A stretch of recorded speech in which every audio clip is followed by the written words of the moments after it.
several MSBs have received their registrations revoked from FINTRAC.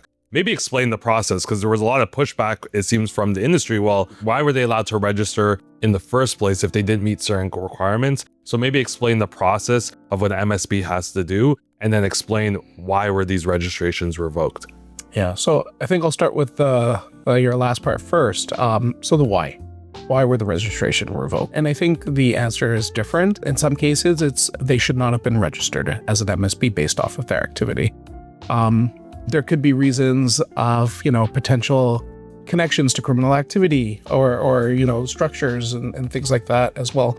The other piece, and this is probably the most common, is information wasn't up to date, or FINTRAC was using old information on file.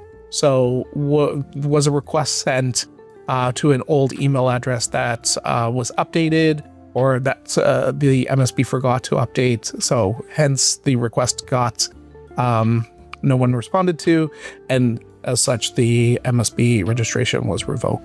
From a process perspective, when your MSB registration is revoked, there is an appeal process that does take time. But again, I think it depends on the reason. So if it is that simple, example of the email address being incorrect, you can contact FINTRAC and you may not have to go through that process.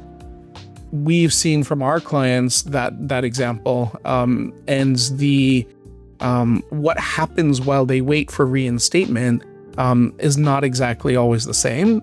So one client was actually told to stop operations while they did that, which is the natural progress, because at the end of the day, if you are not a registered MSB, you are not supposed to conduct MSB activity.